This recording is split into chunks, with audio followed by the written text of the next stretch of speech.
Now, in our country today, you have a Democratic Party and you have a Republican Party. Now, what I know, and I know many of you know, is that you really don't have a Republican Party and a Democratic Party. Indeed, they are having one heck of a party on your naivete, because they are all made up of the Masonic Party. So get the champagne out and cheer. The people who run this country are untold volumes of Freemasons, and always have been.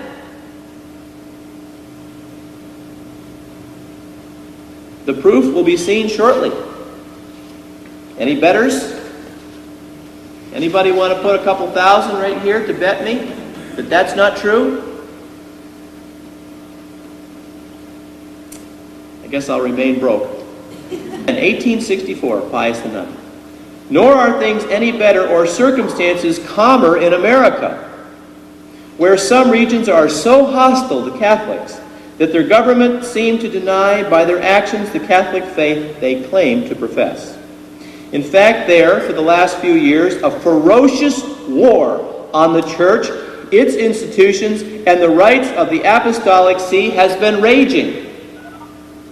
Venerable brothers, it is surprising that in our time such a great war is being waged against the Catholic Church. You remember Shirley speaking yesterday?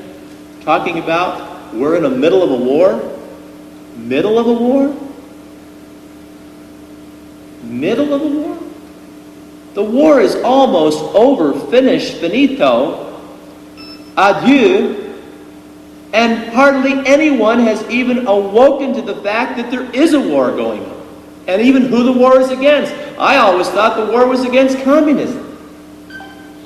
We sent hundreds of thousands of men to fight communism. We sent hundreds of thousands of men to fight Nazi Germany. Isn't that who the war is against? Isn't it against Stalin? Isn't it against Lenin? Isn't it against Hitler? Whoa, what a blow to my mind to find out that the war is against Rome. As a matter of fact, in a book written by Freemason Dara, 33rd degree, he says in the Evolution and History of Freemasonry, the bitterest enemy of Freemasonry is the Church of Rome. Wow. I didn't know there was a war going on, and no one that's Catholic at my church has bothered to tell me. How would I ever know? The priest didn't tell me. The bishop didn't tell me. The Catholic news doesn't tell me. Who's going to tell anyone? Let's see what Pope Leo XIII in Humanum Genus said, April 20th, 1884. He said, at this period, point 2, the partisans of evil is what he called them, seem to be combining together.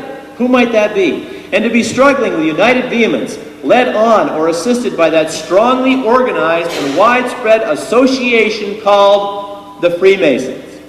Point 3. It is our office, he said, to point out the danger, to mark who are the adversaries. Who's pointing out the danger? Where's our clergy? What's going on? Do I have to turn to Don McElvaney?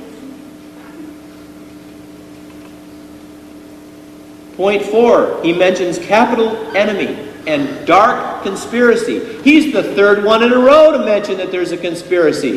This is contiguous. This is continuous. And already we've gone from 1832 to 1884. Point 6, this apostolic see denounced the sect of the Freemasons and publicly declared its constitution as contrary to law and right, to be pernicious no less to Christendom than to the state. It forbade anyone to enter the society. Point 7, its consequence, the sect of Freemasons grew with a rapidity beyond conception, and in a course of a century and a half, that's 150 years, grew until it came to be able by means of fraud and of audacity to gain such entrance into every rank of the state as to seem to be almost its ruling power. I want to pause right there for just 1 second.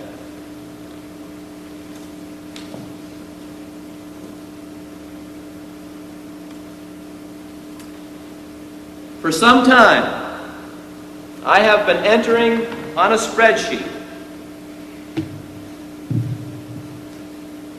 I want you to look at this screen right here. I have been entering on a spreadsheet Freemasons who are members of our government. I've been taking these names from a book called 10,000 Famous Freemasons, listed in alphabetical order from A to Z. This is not a Catholic book. It's not a Protestant book. It's a Masonic book. They don't list governors one by one by one by one, although we have that in the back if you want them. We ferreted that out. You have to go from A to Z. So amongst A, you have some governors, some senators, some this, some that, just like any other organization would. Well, I'm so far in now into the F's. I've been at this for about a year. We kind of do this in my spare time, and my wife and I kind of laugh about how stupid I am to sit down and continue to do this. I don't really need to do this anymore. I have the picture. Let's see if you can get the picture. What we do is we just throw these on the screen, and then we sort. We sort by job description, and we sort by year. So what ends up happening here is primarily alphabetical order of job opportunity in the United States of America. I am going to scroll, just for the benefit of time, down through, but I'm going to point out to you that what Pope Leo said in 1884 is absolutely on the money. Absolutely, unequivocally the truth. And no one now can deny it because we have the proof. So you can say that the Catholic Church lies. You can say that these popes talked about something that does not exist. But we now have the proof. Here we go. Let's look at our military.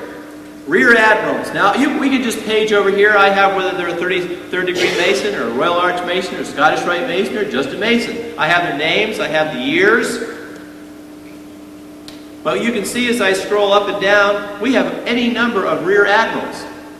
Now, one of the interesting things is it would appear from my study that at the end of World War II, anyone who was a rear admiral was a Freemason. Now, one could argue that and say, well, that's not true. There was one person who wasn't. Fine, you find him. Look at our ambassadors. Now, you have to remember, I'm only into the F's. I haven't even finished the F's. Here's a few anti-Masons listed in 10,000 Freemasons. Let's see who they are. Clement V. Bernard Fay, Ferdinand VI, Clement XII, Millard Fillmore, Charles G. Finney, Francisco Franco.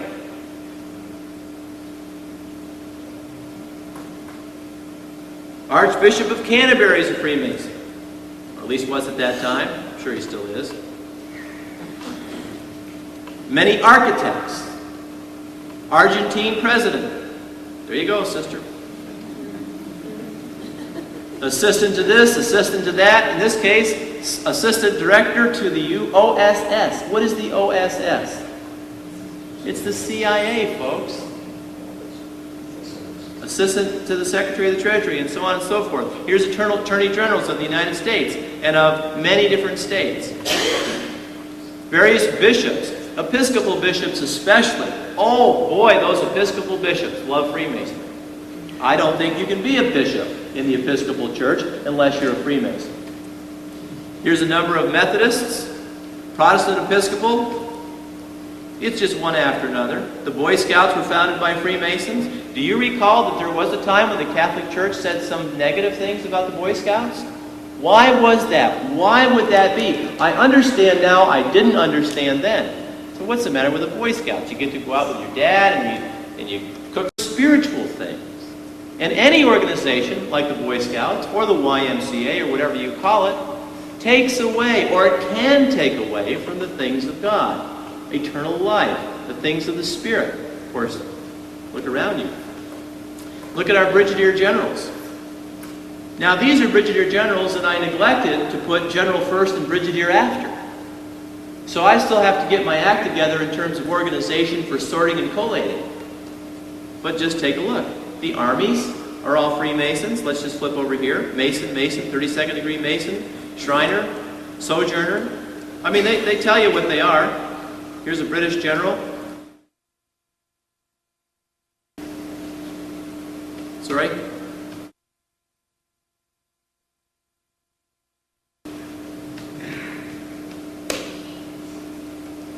Here's a Catholic priest, Jesuit, who established Freemasonry in Costa Rica. Amazing. Chairman of various board, chairman of the board of BBD. That's a pretty important position. Chairman of the board of Ford Motor Company. Chairman of the board of Phillips Petroleum. Can you read these from where you are? You can't read them? Chairman of the board FDIC. Chairman of the board Humble Oil. Chairman of the House Committee on Foreign Affairs. Chairman of the New York Republican Committee. Chairman of the Republican Convention in Indiana. Chairman State Boards of Education. Now, we're going to have some fun here. Chief Justices. Chief Justice of Alabama. Just let me scroll through these. Do you see? Commanding Generals. Commodore, U.S. Navy. Congressman. Alabama. Arkansas. Colorado. Connecticut. Goodbye, Paul. Thank you. Indiana, Iowa, Kentucky. See, he knows all this. Missouri, New Jersey, New York, North Carolina. Look at Ohio. You have to understand, I'm only in the F's. What is this going to look like when I got to Z? Sister says, you better quit doing this and start reading the Summa. Look at the congressman. Do you get this picture? Do you get this picture? Can you imagine? I'm only into 5 or 6 letters of the alphabet. I've got 20 more to go. When would you like to come back when we finish? And just watch me scroll through this for about 1 week steady. Correspondence. You want to know why you don't get any truth in news? Look at this. Baltimore News, New York Item, Boston Journal, The Sun, Washington Correspondent, New York Sun. Here's some other countries. Costa Rica, Cuba. Various delegates to various things. American Council on Education. Inter-Parliamentary Union, National Democratic Convention delegate 7 times. Delegate to the Republican National Convention 3 times. Delegate to the Republican State Convention 17 times. Delegate to several Republican National Conventions. Folks, it's time to wake up. Democratic candidate for U.S. Senate, Democratic floor leader, Democratic National Convention delegate 5 times. Directors of various corporations. You name the corporation, we have the director. I'll just scroll through. Here's one who's director of 11 Gulf foreign oil companies. Another one who's director of 13 corporations. Here's 32nd degree Mason. You find out that the people who have the more authority and the more power tend to be Scottish Rite Masons of the 32nd and 33rd degree. Director of Ford Fund, the Flying D Ranch, Gallatin Gateway. The Gallatins have been conspirologists forever. They're mentioned in here, the Unholy Alliances. Director of Hollywood Academy of Fine Arts. You see, Hollywood is tied into all of this as well. As a matter of fact, there's over 100 movies where they have slipped in handshakes that are absolutely Masonic. And you don't see them. You're not looking for those. Director of Railways, Director of Research, Director of the Sheraton Corporation of America. Here is the Director of the U.S. Chamber of Commerce. Various banks, Dow Chemical, Sherwin-Williams, Dun & Bradstreet. Now look at the editors. When I started hitting the Masons, I thought, man, I'm having a hard time getting on the radio. Well, they control all the radio and they control all the press. Just exactly like the Illuminati said they intended to do. Just exactly like they said they intended to do. Here's various editors and publishers. Wyoming, Minneapolis, New York, Ann Arbor, Michigan, Hartford, Connecticut, St. Louis Globe, Columbia Broadcasting System, that's CBS. New York Times, Baltimore Star, New York Press, even Havana, America. Protestant World, let's see who that happened to be. Just a Mason, James Craig. Editor of Chicago Journal, Minneapolis Tribune, Milwaukee Sentinel, and Evening, Wisconsin. Chicago Examiner, Detroit Times, Kansas Churchman, Ladies' Home Journal. We don't leave anything out now. There will be no opportunities to get the truth out. How about the Christian Scientist Monitor, or Harper's Weekly, or the Honolulu Advertiser, the Pittsburgh Press, or Popular Science? Popular Science is telling us all about Area 51. Well, how much are they telling us?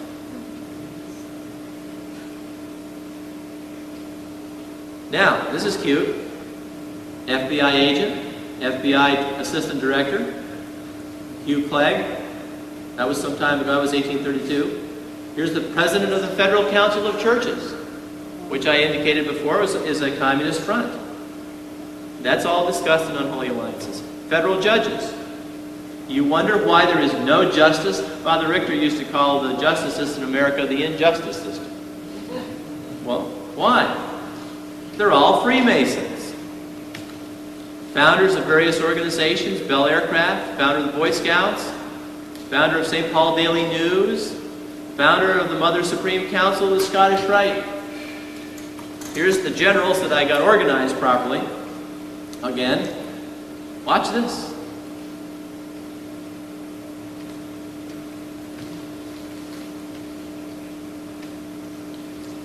Amazing, huh?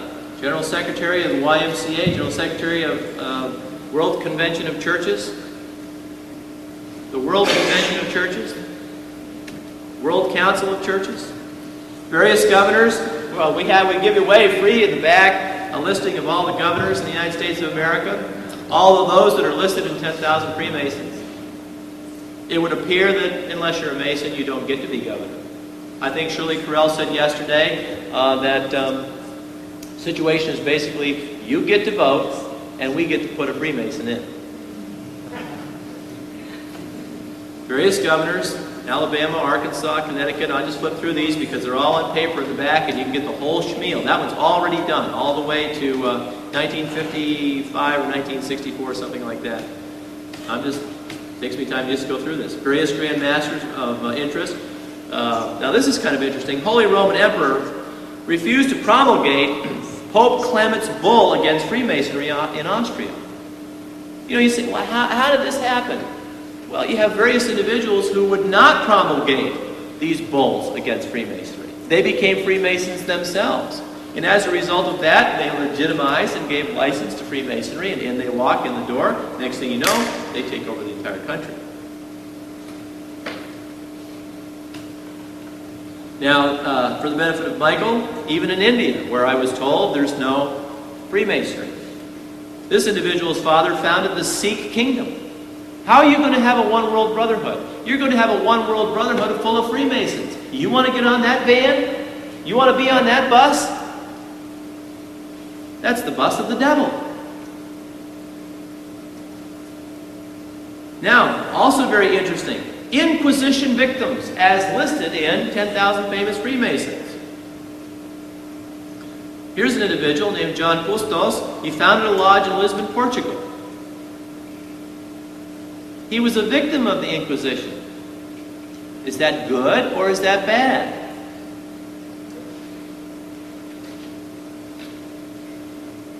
Here's another one. Both Cagliostro, a Mason. I mean, people who have read John Robeson's book should remember that name. So if the Inquisition is against Freemasons, is that bad or is that good? Why do you think the devil hates the Catholic Church so much? Here's an internal revenue agent, various judges, circuit judges, district judges, judge of common pleas, judge of the Supreme Court, Missouri, Ohio, Vermont, Washington, and again, I don't have these all organized through the justices, Supreme Courts of all of the states, New York, Vermont, Colorado, I'm still just paging through here. Had an individual come into my office, and she was dependent upon someone, a male, for money, and she didn't want to pay her bill, I guess. So he came in and told us he wasn't going to pay the bill. I was on the phone doing a talk show at the time this transaction happened with somebody from my front desk. And what was spoken to my front desk person was, this individual said that he was not going to pay his bill, and that if we tried to get the money, he was certain that he knew every member of the court system in our area and would never be forced to pay, and flashed a very nice Masonic ring.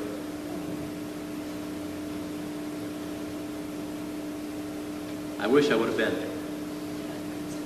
Now, you wonder why we're going to have a New World Order?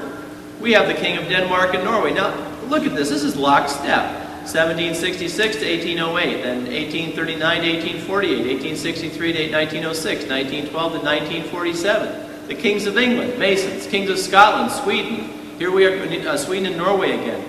Even good old Kit Carson was a Freemason. The Kiwanis were established by Freemasons. Does that mean I'm over my time? Various mayors, Methodist bishops, ministers to various countries. I used to think the Council on Foreign Relations was in control of all of this.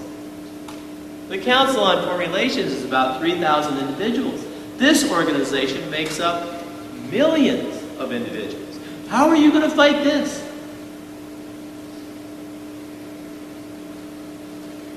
Newspaper men, correspondents, editors, owners of TV and radio,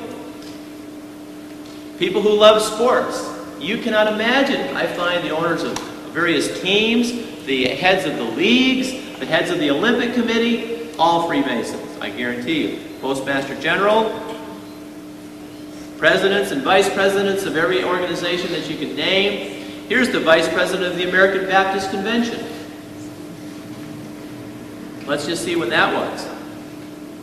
1956, Ford Eldridge, 33rd degree Scottish Rite, and he received it in 1943. I doubt if anything's changed recently. Do you? Do you see? We're gearing up now toward 2,000 names. I'm still, remember, I haven't finished the F's yet. Number 1905, President of the American Osteopathic Association. President of the American Poultry Association. President of the American Gas and Electric. President of American College of Osteopathic Interns. Come on. President of BVD. They don't even leave out underwear.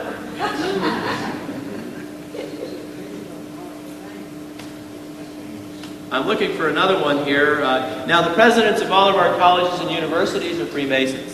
Guaranteed. Here's the president of Cornell College, president of Costa Rica, president of Duke University. Well, there was a special one I wanted to show you. I guess he's out of order. It's the president of Cream of Wheat. I thought that was good too. President of Haiti, president of Honduras. See, South America is tied into all of this. Mexico is tied into all of this. Europe is tied into all of this. Even India is tied into this. Here's presidents of Mexico. And remember, this is 1, 2, 3, 4. Callas, who destroyed the Catholic Church in 1825, that era, he was a Freemason. Who do you think he put into power in Mexico? Catholics?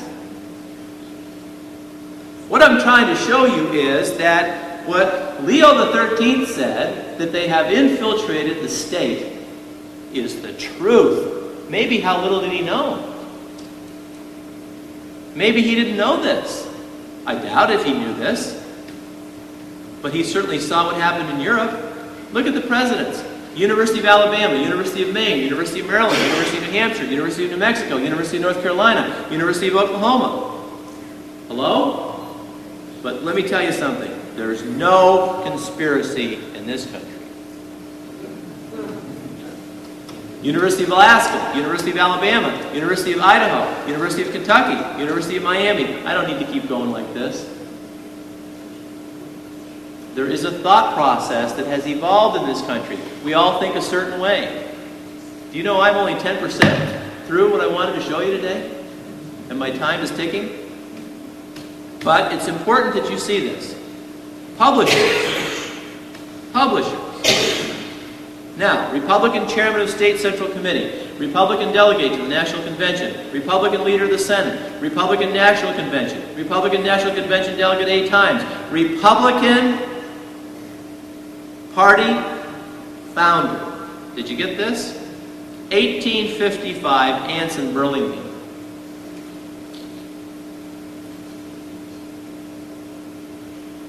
Bob Dole is a Freemason. Al Gore is a Freemason. Ross Perot is a Freemason. Time to wake up. It's time to wake up.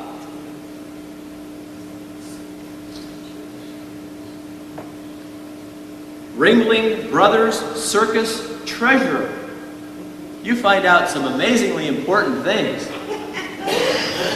And various secretaries of the Navy, Secretary of the Interior, Secretary of the Federal Trade Commission, Secretary of State, Secretary of the Interior, Secretary of the Treasury. Look at the Secretaries of War, under Roosevelt, under Jackson, under Jefferson, under Taft. As I told you before, I just get bored with this at this point.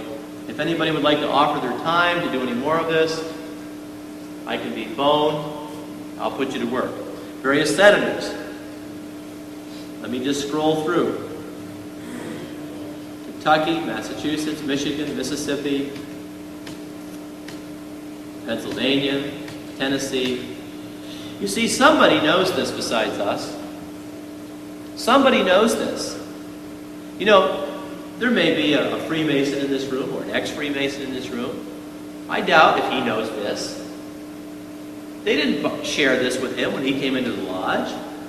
But you see, some people control this organization, obviously. And they know what I know.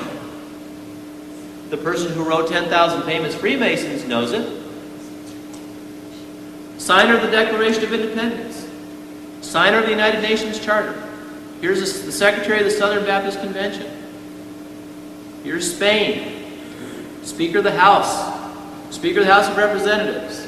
State Boards of Education. Superintendents of Schools.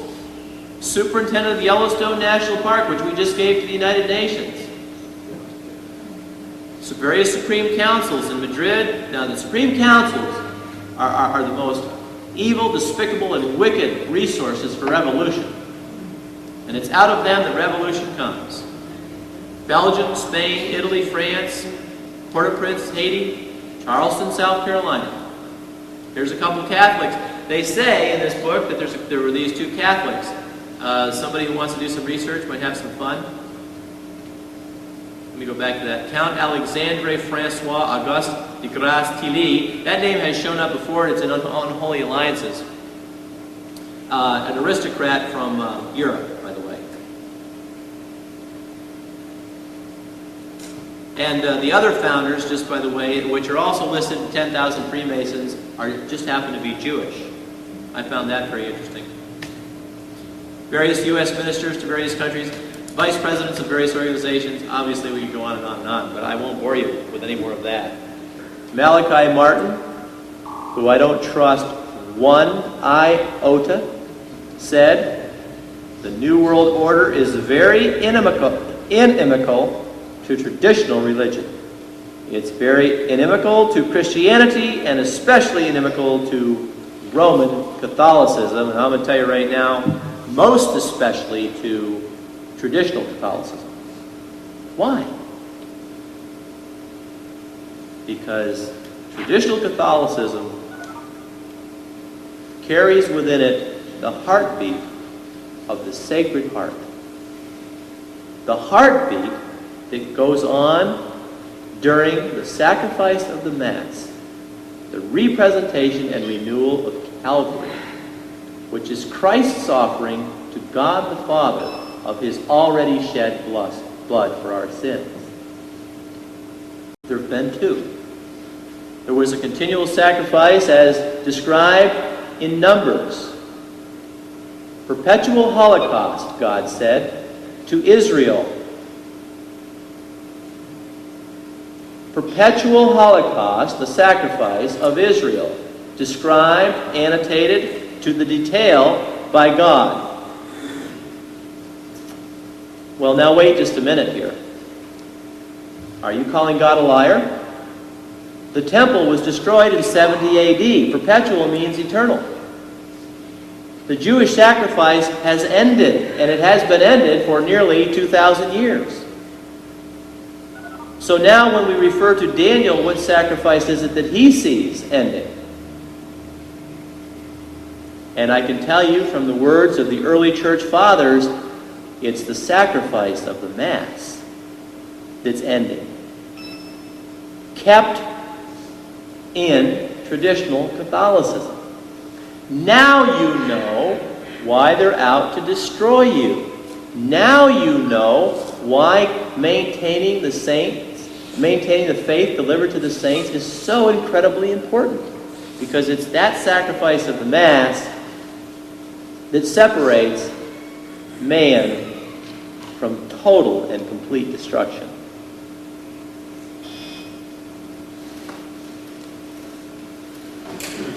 Just want to quickly refer you to the faith of the early fathers. This is stuff that needs to be read. William A. Juergens, Volume 1, there's a Volume 2 and a Volume 3. This can be purchased from Liturgical Press. I'll give them a plug. 1-800-858-5450. And the reason that this is so important is because today there is so much confusion about what Christianity is. You've got to go all the way back here to find out what it was. When you read this, when I read this, I said, woe is me. Because everything I thought that was Christianity, I found out wasn't. And I was reading my Bible, and I was doing all of the things that I was supposed to do, but the key to the sacrifice of the Mass is the Eucharist. And all of the early Christians were involved in the Eucharistic Supper. These popes knew all of this. The authority of rulers despised, sedition permitted and approved, and the popular passions urged on to lawlessness with no restraint save that of punishment. A change and overthrow, he said, of all things will necessarily follow. It will logically follow. If this continues, there will be an overthrow of all things. Yea, this change and overthrow is deliberately planned. There is nothing going on today in the United States of America by accident. Nothing. There is nothing going on in the Catholic Church today that's happening by accident. Nothing. Yes, there are people who are deceived. Yes, there are people who don't understand. Yes, there are wonderful, good-hearted, honest people who haven't got up to speed yet. But they need you. They need you. You can't go home and hide in a closet and watch television. You have to go out and tell them, because now you know the truth. God is the truth, the way, the life. He has not shut that down. The candle is still lit for a brief period of time. With the light that we have, with the knowledge that we have, even if it's a bit, we have to go out. So I'm too old to go out. I said, well, if you're too old to go out, then have somebody come in to you and talk to them. You're not too old. Truth is not young or old. It's truth. There is a truth. Don't quit. Don't give up. We're called to this battle. We pray and beseech you, point 31, venerable brethren. He's not talking to the laity here. He's talking to the priests and the bishops. To join your efforts with ours and earnestly to strive for the extirpation, that's removal of this foul plague which is creeping through the veins of the state. We wish it to be your rule, first of all, to tear away the mask from Freemasonry. Let people see it for what it is. Under the advice of Pope Leo XIII, let no man think that he may, for any reason whatsoever, join the Masonic sect if he values his Catholic name and his eternal salvation, as he ought to value them. Devote the greatest part of your care to, he's talking about the children, to their instruction, and do not think that any precaution can be great enough. Well, the public school's just down the street. I don't have the time to homeschool. I got to pay for my boat. It's so convenient, I'm just going to run them down there. And I know things are bad. I know they give out drugs. I know they have people who walk around almost naked. I know that the boys have rings in their nose and rings in their ears and rings in their bellies and rings in their lips. And I know none of that has anything to do with Christianity, that it's entirely pagan, the destruction of the body. But it's so inconvenient for me to homeschool. And I surely don't have the time to investigate all the private schools to decide which one is the proper one. So when they get home, I'll teach them the way it really is. That is, after I've watched the news, watched a couple of TV shows or a cute video. Pope Leo said, do not think that any precaution can be great enough. In other words, even if you take caution, it may not be enough. How well must we prepare our children? They are unwary, they are not cautious, they are inexperienced.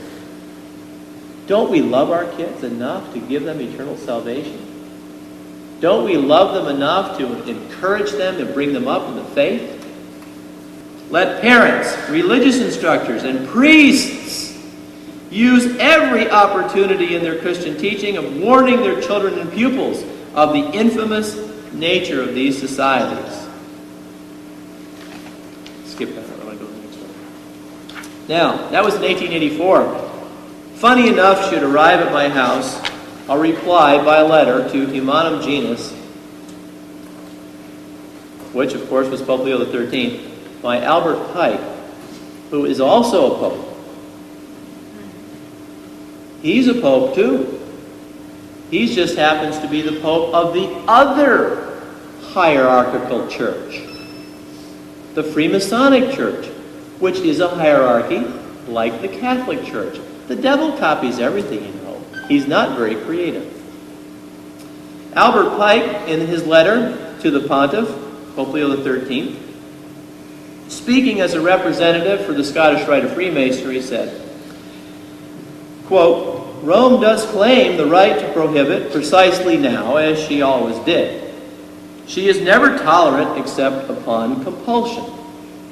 And Masonry denies her right to interfere with the free exercise of opinion. You see, people who want to have their opinion about everything essentially are Freemasons, whether they're in the fraternity or whether they're not. In their philosophy, they're already in. It will be said that the English-speaking Freemasonry will not receive Catholics into its bosom. This is not true. It will not receive Jesuits, because no oath that it can administer would bind the conscience of a Jesuit. You see, when that oath is administered to the Freemason, it binds his conscience. Albert Pike knows that. But the men whose consciences are bound in the lodge do not know that they are making a pact with the devil. He said about this encyclical, it proved upon perusal to be a declaration of war. That's another time we've heard about war. And a signal for a crusade against the rights of men. You see, the church has a crusade against the rights of men, says Pike, against the separation of church and state and the confinement of the church within the limits of its legitimate functions. Like not exposing heresy, like pulling people out of paganism. He says, free light of with the spirit of the age, the new age, and it will continue to grow in strength and greatness while that church, in love with doting upon the old traditions. 2 Thessalonians, Paul tells us to maintain the traditions of the faith, will continue to decay. He says the palsied hand of the papacy is too feeble to arrest the march of human progress. In vain, it will preach new crusades against Freemasonry, or heresy, or republicanism. The world is no longer in a humor to be saddled and bitted like an ass and ridden by Capuchins and Franciscans.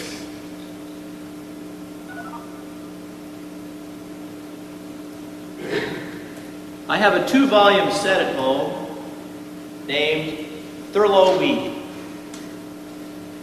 Old books, a biography, the story of an individual who was involved in the anti-Masonic society, the anti-Masonic party, here in the United States of America. I don't think he was Catholic. I never saw anything written about his association with Catholicism.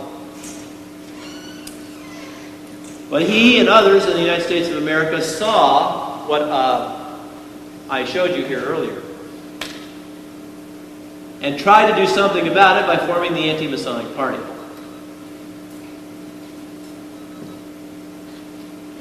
But he said in his book, the election of 1833 demonstrated unmistakably not only that opposition to Masonry as a party and a political aspect had lost its hold upon the public mind. There was no more opposition to Freemasonry in our public mind, but that its leading object, namely to awaken and perpetuate a public sentiment against secret societies, had signally failed. 1833. This discouraging condition of political affairs, after a consultation with, and he names a whole number of men in there, resulted in a virtual dissolution of the anti-Masonic party. Now what that means is from 1833 to 1968, there has been virtually nothing, nobody, no one, no organized opposition to Freemasonry in the United States of America, with the exception of the Vatican. July 3rd, 1907, the necessity of immediate action, that we should act without delay. The partisans of error are to be sought not only among the Church's open enemies, but what is to be most dreaded and deplored in her very bosom. We allude to the ranks of the priesthood. A priest would never deceive me. And if he did, I would know, because I know my Catholic faith. Oh, you do? You can't use your missal anymore, can you? The altars are all gone, aren't they? The railing where you used to kneel for the host is gone, isn't it? You used to not be able to hold the Eucharist, but now you can. There used to be reverence in the church and quietude. Now it's a song and a fiesta. There used to be kneelers in the church, but the kneelers are all coming out. The Stations of the Cross were all in the church. They're coming out. There were statues and veneration of various saints. They're gone. The Christian year has been torn asunder. But there's no problems in my church.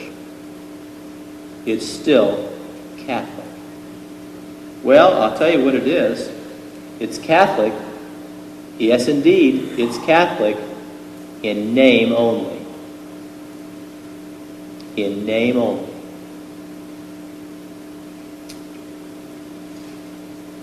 There's a book out there somewhere. I've seen it advertised. I don't have it yet.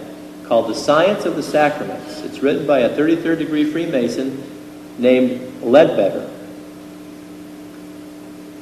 I probably shouldn't tell you what I think is in there, but I've read from a priest what he saw in that book.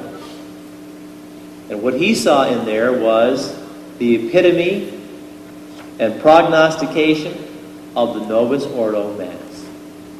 meaning it's a Freemasonic meal and nothing more. So the priesthood poses as reformers, we were told, and here we have some characteristics of what these modernists look like. They put into operation their designs for her, meaning the church, undoing, not from without, but from within. Hence the danger is present almost in the very veins and heart of the church. They lay the axe to the faith, so that there is not part of the Catholic truth what they leave untouched. None that they do not strive to corrupt. They easily they do this, so easily lead the unwary into error. Who's wary? Who's going to tell them? Pius X, destruction of one true religion. Given this doctrine of experience united with that of symbolism, every religion, even that of paganism, must be held to be true. Modernists maintain that all religions are true. Well, Assisi, hello. John Paul II is a modernist. These things have been condemned by his predecessors. Aha! I no longer have continuity. This thing is becoming less contiguous. I have a problem now with what my predecessors have taught and what's Pius X and what's being taught now or demonstrated now by John Paul II. So, now I must ask myself, have all these other popes missed it? Did John Paul II, Paul VI, and John the 23rd just finally realize what the faith is? Or has something gone on in Rome to create an entirely new church that never was seen on this planet before? Practical application. Here's what he asked that be done. Anyone who in any way is found to be tainted with modernism is to be excluded without compunction from these offices, whether of government or of teaching, and those who already occupy them are to be removed. Let me ask you a question. If Pope St. Pius X came back, saw what was going on today in the Vatican, what would he do? We order that you do everything in your power to drive out of your diocese any pernicious books that may be in circulation there. The Holy See neglects no means. That means you can steal them, you can burn them, you can rip them apart. But who's going to do that? I have it right here. It's a Vatican document. It must be true. It says, neglects no means to remove. Why? Because they understand, you see, in the wisdom of 1907, that if you promulgate and teach this nonsense, people will lose their souls. So which is the worse evil? Stealing and the burning of books? Or the losing of some child, some young person, some young adult, some adult's eternal soul? Now, Pope Pius XI, Mortalium Animos, on fostering true religious unity, January the 6th, 1928. Now such efforts can meet with no kind of approval among Catholics. What is that? Ecumenism. The effort to form a one-world religion can meet with no kind of approval among Catholics. They presuppose the erroneous view that all religions are more or less good and praiseworthy.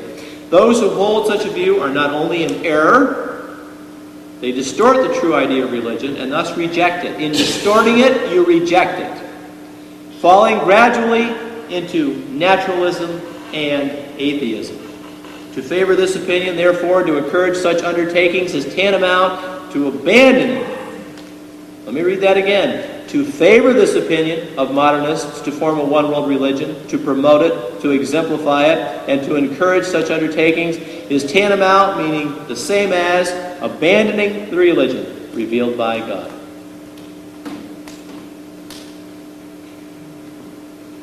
I hear today all this stuff about we cannot have any doctrine in the church. The church is not about doctrine. Amazingly, the same people that wave the Bible over their head say that the church is not about doctrine. Have they never read Paul's exhortance to Timothy? And not once or twice, but 12, perhaps 14 times, you must maintain the doctrines of the faith. If you do not maintain the doctrines of the faith, you won't save your soul or the people who follow you.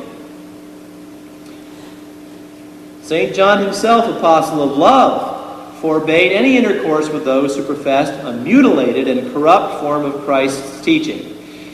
If any man come to you and bring not this doctrine, receive him not into the house, nor say to him, God speed you. Therefore, point 11, since the foundation of charity is faith pure and inviolate, it is chiefly by the bond of one faith that the disciples of Christ are to be united. A federation of Christians, then, is inconceivable. The point is that what's happening today in the Catholic Church is we have a conspiracy.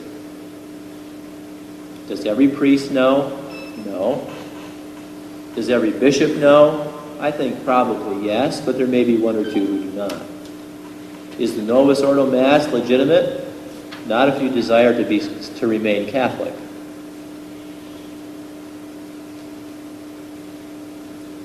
The key is the sacrifice of the Mass.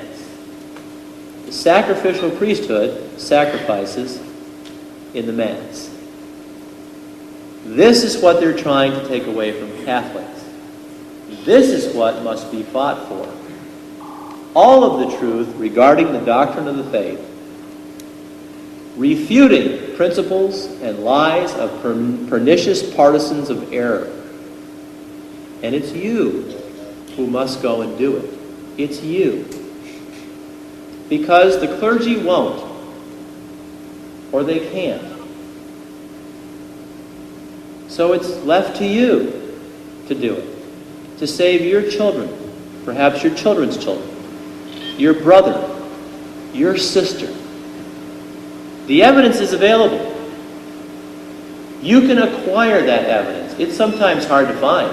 It took me many, many months just to find Mortalium Animos. So I want to thank you for the patience. Thank you very much. Thank you all for being here. Thank you.